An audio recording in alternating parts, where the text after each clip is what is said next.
کیا P T I میں عمران خان کسی کو قابل اعتبار نہیں سمجھتے؟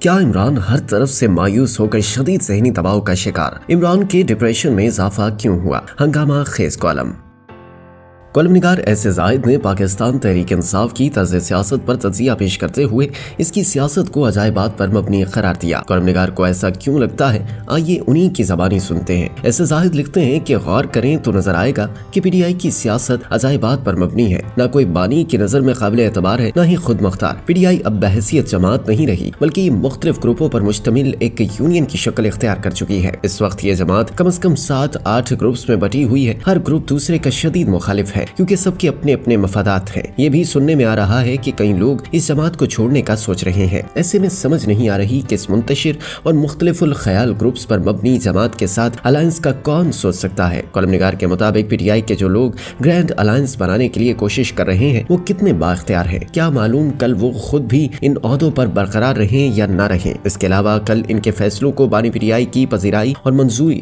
کس حد تک ملتی ہے، اس کا بھی یقین سے کوئی نہیں کہہ سکتا۔ گرینڈ الائنس برائے احتجاجی تحریک کا کون سا گروپ کتنا ساتھ دیتا ہے یہ بھی معلوم نہیں ہے۔ موجودہ گرینڈ الائنس میں اصل اور قابل ذکر جماعت جمعیت علماء اسلام فے ہے، جس کا طرز سیاست مدبرانہ سوچ کا حامل ہے۔ وہ توڑ پھوڑ اور بد اخلاقی کے سخت خلاف ایک منظم جماعت ہے۔ اس تمام صورتحال اور متضاد سوچ کی حامل جے یو آئی کس طرح پی ٹی آئی کی گاڑی میں سوار ہوگی، یہ فہم سے بالا ہے۔ ایسے زاہد اپنے تجزیے میں مزید کہتے ہیں کہ مولانا فضل الرحمان پی ٹی آئی سے پہلے یہ ساری کتابیں پڑھ چکے ہیں۔ اگر اس سب کچھ کے باوجود مولانا پی ٹی آئی کی گاڑی میں بیٹھ جاتے ہیں تو یہ بھی اچنبے کی بات ہوگی۔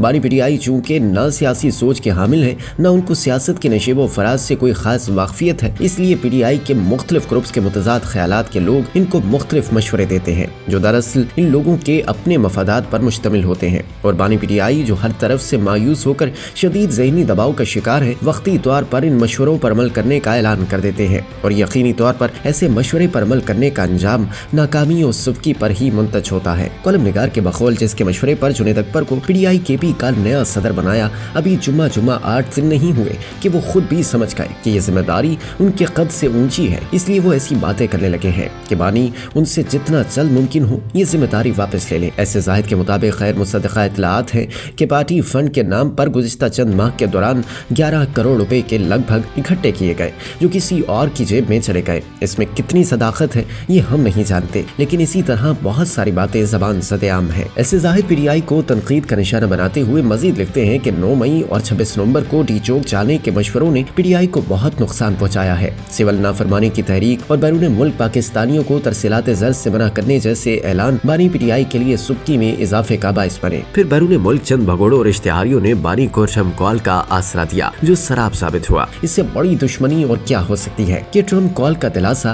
سدا باز صحرا ثابت ہونے سے بانی کے ڈپریشن میں مزید اضافہ ہوا۔ کالم نگار مزید لکھتے ہیں کہ ابھی پی ٹی آئی کی بار بار کوششوں سے مذاکرات کا عمل شروع ہی ہوا تھا کہ اس طرف سے غیر منطقی اور ناقابل عمل مطالبات سامنے آئے، لیکن ان مطالبات پر مذاکرات کرنے سے پہلے ہی مذاکرات ختم کرنے کا اعلان اور پی ٹی آئی کی مذاکراتی کمیٹی کو تحلیل کیا گیا۔ پتہ نہیں یہ کس کا مشورہ تھا۔ کالم نگار نے کالم کے آخر میں یہ بھی دعویٰ کیا کہ آرمی چیف کو الزامات و شکایات پر مبنی خط کا شوشہ چھوڑا گیا، وہاں سے جو جواب آیا وہ بانی کے لیے مزید سبکی کا باعث بنا۔ ابھی کچھ اہم فیصلے آنے ہیں جس کے بعد اکثر لوگ بانی کی کشتی سے اتر جائیں گے۔